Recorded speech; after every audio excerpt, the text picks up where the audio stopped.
آدمی اپنی نظر نیچے نہیں رکھ سکتا. تو اس سے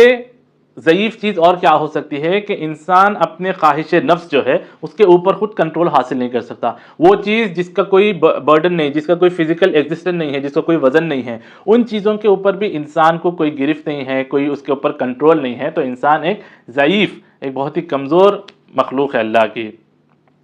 پھر ایسی ان کے تفاسیر میں ایک وقت ان سے کسی نے تشریح پوچھی کہ وَهُوَ مَعَكُمْ أَيْنَمَا كُنْتُمْ، اللہ تعالیٰ کے بارے میں جو آیت آتی ہے کہ وہ وہاں ہے جہاں پہ تم ہو. تو اس سے اصل میں دیکھا جائے تو یہ فلسفے کی جو دنیا ہے، جو آئیڈیالوجیز کی دنیا ہے، ان سب میں ان ایسی قسم کی آیتوں کو لے کے کافی بگاڑ آیا لوگوں کے عقائد میں، ان کے سوچ میں، ان کے نظریے میں، ان کے جو اللہ کے بارے میں تصورات ہیں ان تمام چیزوں میں. تو اس آیت میں جب بتایا جا رہا ہے کہ اللہ وہاں ہے جہاں تم ہو، تو کروڑوں لوگ ہیں، تو پھر اللہ کروڑوں جگہ پہ ہے، تو کروڑوں اس کی کیا ایگزسٹنس ہے، کیا اس کی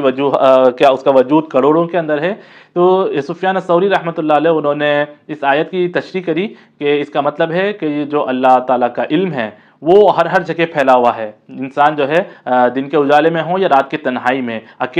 مجمع میں ہو یا اکیلے میں، جہاں پر بھی ہو، اللہ کی گرفت سے، اللہ کے جو ہے کنٹرول سے، اللہ کی جو ہے نظر سے جو ہے وہ پرے نہیں ہے، بلکہ اسی کے اللہ کو ہر چیز کا علم ہے. اس طریقے سے انہوں نے لوگوں کو تقویٰ اختیار کرنا کہ دولت اگر آ جائے تو ایسا نہیں کہ وہ اللہ سے وہ دولت جو ہے ہم کو دور کر دے. یہ خود جو ہے تاجر رہتے، اور یہ اپنے اسٹوڈنٹس کو جو ہے جو ٹرین کرتے، ظاہر سی بات ہے یہ تمام مینٹرز تھے، ٹرینرز تھے، یہ جب بھی ٹرین کرتے تو ان کے پاس کوئی اگر علم سیکھنے آتا تو پہلے یہ پوچھتے کہ آپ کے پاس کوئی اپنی لائیولیہڈ کا، امپلائمنٹ کا، معاش کا کوئی ذریعہ ہے یا نہیں. اگر نہیں ہے تو پہلے اس کے اوپر فوکس کراتے. ورنہ اگر یہ تمام جو بھی ان سے اسٹوڈنٹ ٹرین ہو رہے ہیں، اگر یہ لوگ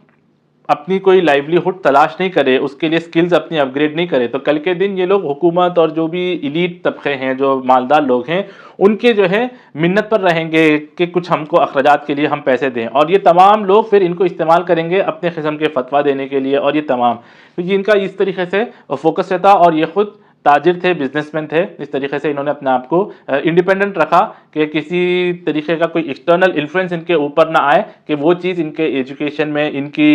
جو فتویٰ دینے کا جو سوچ ہے، جو ورڈکٹ انالیسس ہے، ان سب میں رکاوٹ بنے. اور یہ اتنے ماشاءاللہ ذہین تھے کہ ان کو جو ہے امیر المومنین حافظ الحدیث اس طریقے کا لقب دیے گئے تھے کہ جو حدیث ہے، امیر المومنین فی الحدیث، حدیث جو ہے اس کے یہ امیر المومنین ہے. یعنی اتنی ان کو احادیث یاد تھی. ان کی احادیث آپ کو جو صحاح کی کتابیں ہیں اور حدیث کے دیگر جو کتابیں ہیں ان تمام میں آپ کو ان کا ذکر ملے گا. تو انہوں نے حدیث کو بہت ہی میسو لیول کے اوپر بائی ہارٹ کر لیا تھا. اور یہ اس زمانے میں انالیسس کر کے اپنے ورڈکٹس دیا کرتے تھے جب یہ حنفی، شافعی، مالکی، یہ تمام سکولز آف تھاٹ اس وقت ایگزسٹ نہیں کرتے تھے. یعنی کہ ان کا شمار بھی اسی لیول پہ ہوتا ہے جس لیول پہ مالک بن انس، ابو حنیفہ، شافعی رحمۃ اللہ علیہ، احمد بن حنبل، جعفر الصادق، یہ تمام جتنے حضرات ہیں اس لیول کے اوپر ان کا شمار ہوتا ہے. یہ الگ بات ہے کہ ان کا جو اسکول آف تھاٹ تھا، مذہب تھا، یہ زیادہ پھیل نہیں سکا کیونکہ انہوں نے اپنے چیزوں کو اتنا انسٹیٹیوشنلائز نہیں کیا، اور دیگر ان کو ویسے شاگرد یا ویسے اسٹوڈنٹس میسر نہ آئے جو اس کام کو آگے بڑھا سکے. لیکن انہوں نے اپنے آپ میں ایک مثال تاریخ اسلامی میں رقم کی درج کی کہ جتنے بھی کنٹمپریری ان کے اسکالرس تھے، امام اوزاعی یا ابو حنیفہ یا مالک بن انس، یہ تمام ان کو اپریشیٹ کرتے. ان کے مطلب یہ تمام کنٹمپریری لوگ تھے اور ان کی جو ہے ڈیپ رسپیکٹ ہوا کرتی. یہاں تک کہ جو خلیفہ ابو جعفر المنصور، انہوں نے ان کو پیشکش کی تھی کہ آپ ہمارے یہاں پہ جو ہے جج بن جائے، لیکن انہوں نے اس چیز کو ریجیکٹ کر دیا کیونکہ یہ سمجھ گئے تھے یہ تمام لوگ جو آئے ہوئے ہیں ان کا اصل جو رول ہے، ان کا جو اصل آبجیکٹیو ہے وہ کنسولیڈیشن آف پاور، وہ ہے کہ اپنی سیاست چلانا، اپنا جو ہے سکہ جاری کرنا، اپنی رٹ، اپنی پاور یہ قائم کرنا. تو اس میں جو فتوے ہیں اگر یہ ان سے میچ نہیں ہو تو یہ ہم کو جو ہے کام کرنے نہیں دیں گے، ہم لوگ کے اوپر پریشر باندھ دیں گے. یہ تمام چیزیں مد نظر رکھ کے انہوں نے ان چیزوں کو انکار کر دیا. اس کے علاوہ بھی ان کو بیت المال کا سیکرٹری اور ایسے آفیشیل پوسٹ دیے، لیکن انہوں نے ان سب کو انکار کر دیا. اور یہ کافی شارپ تھے کرٹیسائز کرنے میں جو وقت کے گورنرز تھے، عامل تھے، حکمران تھے، ان سب کو یہ کرٹیسائز کرتے اور ان کو دلاتے کہ جو چیز غلط ہے ان چیزوں سے باز آؤ، اور جو صحیح ہے اس چیزوں کو پرسویٹ کریں. یہی ان کا میرٹ تھا جس بیسس پہ خلیفہ ابو جعفر منصور اور اس کے بعد جو ہے ہادی مہدی، یہ جو بھی آتے ہیں مہدی ہادی، یہ لوگ بھی چاہتے ہیں کہ یہ ہمارے مطلب سرکل میں آ جائیں تاکہ اس سے بھی جو ہے کچھ ہم فائدہ لے سکیں. بہرحال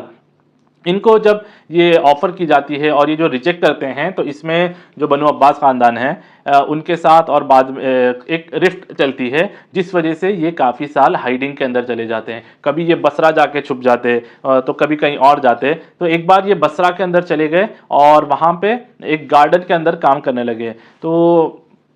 جو سواس سبیل ہوتے ہیں، جو ٹریولرز ہوتے ہیں، ایک بار ایسے ہی دو کچھ لوگ آ گئے اور یہ کیونکہ گارڈن میں تھے، انہوں نے مہمان نوازی کی، ان کو کہا کہ آپ یہاں سے جو لینا چاہیں لیں، آپ لوگ مسافر ہیں. تو یہ لوگ نے جو چیز چکھی تو بات میں یہ کہنے لگے سفیان الثوری سے کہ یہ چیز کتنی میٹھی ہے، کہ آپ کو اندازہ ہے؟ تو سفیان الثوری نے کہا کہ نہیں. تو ان لوگوں کو عجیب لگا کہ آپ اس گارڈن میں کام کرتے ہیں تو کبھی کبھار تو آپ نے یہ پھل کھایا ہی ہوگا، لیکن مطلب ان کا عالم یہ ہے کہ یہ دوسروں کو تو جو ہے وہاں سے اجازت دے رہے ہیں کھانے کی اور ان کی مہمان نوازی کریں، لیکن خود وہاں پہ کام کرتے ہوئے انہوں نے کبھی نہیں کھایا. اور یہ چیز جو ہے اسلامی اخلاق اور آداب کے اندر آتے ہیں کہ جو ٹریولرز آتے ہیں تو پھر ان کی مطلب مہمان نوازی اور یہ تمام چیزیں کرنا آپ کے ایک اخلاق میں اور یہ رائٹس کے اندر آتا ہے، حقوق کے اندر آتا ہے. تو وہ جگہ پہ تو انہوں نے کی، لیکن خود وہاں پہ کیونکہ کام کرتے تھے اور یہ چیز ان کے اس میں نہیں آتی تھی کہ یہ خود اس چیز کو چکے، تو انہوں نے کبھی اس کو چکا نہیں تھا. تو بات میں وہ دو مسافر کہنے لگے یہ مطلب باتوں سے ایسے اپنا بتا رہے ہیں جیسے کوئی بہت بڑے یعنی بہت نیک قسم کے آدمی ہیں. اور پھر کہنے لگے یہ سفیان الثوری جیسے ایکٹنگ کر رہے ہیں. یعنی کہ سفیان الثوری رحمۃ اللہ علیہ کا جو تقویٰ تھا، جو زہد تھا، ان کی جو کردار تھا، یہ پوری دنیا میں یعنی کہ فیمس ہو گیا تھا، جگہوں کے اوپر ریجنز میں فیمس تھا. لیکن لوگوں نے کیونکہ تصویر نہیں دیکھی تھی ان کو اس وقت پہچانا نہیں، لیکن ان کی باتیں اور یہ سب چیزیں کافی فیمس تھی. پھر یہ بصرہ سے بھی نکلے اور یمن میں چلے گئے اور وہاں پہ جو ہے ان کے ساتھ ایک مسئلہ پیش آیا. کسی نے ان کے اوپر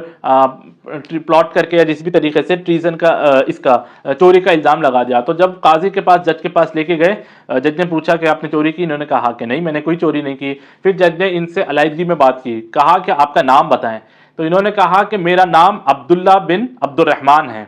اور یہ جھوٹ نہیں کہا انہوں نے. عبداللہ یعنی کہ اللہ کا بندہ، ہم سب اللہ کے بندے ہیں، اور عبد الرحمن یعنی کہ اس رحمان کا، اس اللہ کا عبد بندہ. یعنی کہ ان کے والد بھی عالم تھے اور انہوں نے بھی دین کی خدمت کی، اللہ کے بندے ہی تھے. میں بھی دین کی خدمت کر رہا ہوں، اللہ کا بندہ. انہوں نے اس طریقے سے نام بتایا. لیکن قاضی وہ کافی یعنی کہ اسمارٹ تھے، انہوں نے ورڈ اسمارٹ پلے کیا. اور یمن جیسے کہ آپ جانتے ہیں وہ بھی ایک علم کا گہوارہ، اور وہاں کے لوگ، ان کا جو ذہن ہے یہ تمام بہت ہی اسمارٹ ہوتے ہیں. اور انہوں نے کہا کہ واقعی میں عبداللہ بن عبد الرحمن ہے. اور جب کافی پریس کیا اس بات پہ تو انہوں نے آخرکار کہا کہ میرا نام سفیان الثوری ہے.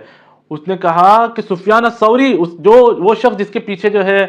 وقت کے حکمران اور یہ لوگ پڑے ہوئے ہیں. انہوں نے کہا کہ اگر مجھے بڑی سی بڑی لالچ دی جائے، اگر آپ میرے جوتے کے نیچے بھی چھپے ہوئے ہیں، میں کسی کو جو ہے بتاؤں گا نہیں. آپ کو پوری اجازت دیتا ہوں کہ میرے پاور کے اندر، میرے جورسڈکشن میں آپ یمن میں کہیں پہ بھی گھومیں پھریں اور آپ اپنی ایک فریڈم کے ساتھ یہاں پہ رہ سکتے ہیں. تو ان کا اتنا بڑا یعنی کہ ایک کردار اور ایک ان کا جو ہے نا ایک رعب تھا. پھر آخرکار جو ہے یہ مکے کے اندر جو ہے رہنے لگے، وہاں پہ کلاسز دینے لگے، حرم اور یہ تمام جگہوں پہ اپنے اسٹوڈنٹس اور یہ پڑھانے لگے. جب آخرکار معلوم چل گیا اتھارٹیز کو کہ یہ مکے کے اندر ہیں تو اریسٹ وارنٹ ان کے اوپر ایشو کر دیا گیا. تو ان کو جب اس بات کا علم ہو گیا کہ یہ اریسٹ کرنے کے لیے آئیں گے مجھے، تو یہ انہوں نے جو ہے اس بات کی وہ لے لی گارنٹی کہ میں اپنے آپ کو آپ کے حوالے، اتھارٹیز کے حوالے کر دوں گا. اگر آپ مجھ سے جو بھی لوگ جڑے ہوئے تھے، ایسوسیٹڈ تھے، ان کو جو ہے آپ لوگ یہ نہیں کریں گے، ان کو آپ لوگ پریشان نہیں کریں گے. کیونکہ جیسے پتہ چلتا کہ کسی نے ان کی کلاس اٹینڈ کیا، کسی نے ان کو سپورٹ کیا، تو ان لوگوں کے گھر پہ پریشانیاں اتھارٹیز لوگ ڈال دیتے، ان کے لوگوں کو پریشان کرنا، ان کو ستانا، پوچھ تاچھ کرنا، اس طریقے کا معاملہ. تو یہ ایک انہوں نے گارنٹی لیا. اور پھر انہوں نے جب مطلب گارنٹی کے اوپر پھر یہ اپنے آپ کو جب انہوں نے اوپن کر دیا تو یہ بار بار دعا کرتے تھے کہ اللہ مجھے وقت کے خلیفہ، اور اس وقت غالباً جو ہے خلیفہ یہ ہادی تھے، مہدی کا دور تھا، تو انہوں نے کہا کہ اللہ مجھے جو ہے وقت اس سے پہنچنے سے پہلے جو ہے جدا کر دے اس دنیا سے، مجھے موت لا دے، کیونکہ یہ نہیں چاہتے تھے کہ یہ کبھی جو پولیٹیکل ایلیٹ ہے یا جو مضبوط لوگ ہیں، جو پاورفل لوگ ہیں، ان کے سامنے علم جھکے، ان کے منت کے اوپر رہے وہ، کیونکہ ان کا ظاہر سی بات ہے جہاں پہ کانفلکٹ آف انٹرسٹ رہے گا تو جو پاور ہے وہ لیس پاور کو جو ہے دبانے کی کوشش کرے گی۔ تو لیکن علم کی وہ شان نہیں ہے، علم کبھی دبے گا نہیں، علم جو ہے ریزسٹ کرے گا اگر وہ سچا علم ہے۔ یہ چیز وہ دعا جب کرتے تھے تو رسول اللہ کی دعا ہے کہ رسول اللہ کہتے ہیں کہ کچھ لوگ ہوتے ہیں وہ جب دعا کرتے ہیں تو وہ چیز رد نہیں جاتی، تو اللہ نے ان کی یہ دعا آخر قبول بھی کر لی، اور خلیفہ سے ملنے سے پہلے ہی ان کا انتقال ہو جاتا ہے، یہ واپس اللہ کی طرف لوٹ جاتے ہیں۔ ان کے جنازے میں ہزاروں سینکڑوں لوگ جو ہے شامل ہوتے ہیں، اور یہ تقریباً 161 ہجری یعنی کہ 778 AD کا دور ہوتا ہے، ان کا انتقال ہو جاتا ہے۔ ان کا اگر ہم کچھ مثال بھی دیکھ لیں کہ کس طریقے سے ان کی عبادتیں ہوا کرتی، تو ان کے تہجد اور یہ تمام، یہ ان کے بارے میں ان کے شاگرد عبداللہ بن مبارک ہیں اور دیگر لوگ اس کے گواہی دیتے ہیں کہ ہم کبھی ان کو مغرب کی اگر ہم نماز میں دیکھتے کہ یہ سجدے کی حالت میں ہیں تو اتنا لمبا ان کا سجدہ رہتا کہ عشاء کا وقت آ جاتا اور اس کی اذان ہوتی، لیکن یہ اس وقت تک اپنا سجدہ کنٹینیو کرتے ہیں، یعنی کہ اتنی ان کی لمبی نمازیں، وہ اللہ کے ساتھ جو ہم کلام ہوتا ہے آدمی نماز میں اللہ کو یاد کرتا ہے، اس کے ذکر میں جو ہے گم ہو جاتا ہے، تو اس طریقے کی ان کی نمازیں ہوا کرتی۔ اور ایک بار جو ہے یہ حرم کے سامنے نماز پڑھ رہے تھے، تو غالباً رکوع کے اندر تھے یا قرآن جو نماز کے ایک ارکان میں تھے، تو ایک شخص جو ہے طواف کرتا ہے، تو یہ جو 7 طواف ہوتے ہیں اس کو ایک عضبو بولتے ہیں، جیسے 1 ویک کو عضبو بولتے ہیں نا، تو یہ 7 طواف کو بھی عضبو کہتے ہیں، یعنی کہ 7 سیٹ آف 7۔ ویسے روایت میں آتا ہے کہ اس شخص نے 7 عضبو کیے، یعنی کہ 49 اس نے طواف کیے، اور اس کے باوجود بھی وہ دیکھتا ہے کہ سفیان الثوری رحمۃ اللہ علیہ جس جو بھی نماز کے ارکان میں تھے، رکوع یا سجود، اسی میں جو ہے موجود ہیں، آپ کا سر ابھی اٹھا نہیں ہے، یعنی کہ اتنا جو لگاؤ تھا ان کا نماز سے کہ یہ معراج ہے مومن کی، جیسے رسول اللہ نے فرمایا الصلاۃ معراج المومن، نماز جو صلاۃ ہے یہ مومن کی ایک معراج ہے، تو یہ اس طریقے سے اس کو ادا کرتے، تو اللہ نے پھر اسی کا نتیجہ ہے کہ اللہ نے ان کو اتنی شہرت دی، ان سے کافی لوگ جو ہے ان کے فتووں سے، ان تمام چیزوں سے حسد رکھتے تھے، کیونکہ یہ ان لوگوں میں سے تھے جو علماء حق تھے، یہ علماء سو میں سے نہیں تھے کہ حکومت کے لیے یا خوف کے یا جو بھی مسئلے مسائل کے لیے اپنے فتوے، اپنا یہ تمام چیزیں بیچ دیتے، تو یہ ان کے لیے ایک مرتبہ حاصل تھا، اور تاریخ کی کتاب میں ان کی یہ تمام لیگیسی درج ہے۔ تو آج ہم نے اس عظیم شخصیت کا مطالعہ کیا، انشاءاللہ ان کی جو واقعات ہے اس سے ہم تمام لوگوں کو انسپریشن لینے کی ضرورت ہے، کس طریقے سے علم اپنا ایک رول پلے کرتا ہے سوسائٹی کے اندر، اور کیسے پھر وہ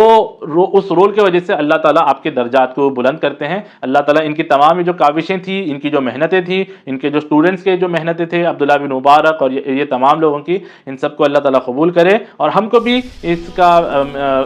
اس نہجے پہ چلنے کی، اس کا حق ادا کرنے کی ہم سب کو توفیق عطا فرمائے۔ انشاءاللہ اگلی بار ایک اور نئی سیریز نئی ایپیسوڈ کے ساتھ، نئی ویڈیو کے ساتھ ہم آپ کے سامنے حاضر ہوں گے، تب تک کے لیے اجازت دیں۔ السلام علیکم ورحمۃ اللہ وبرکاتہ۔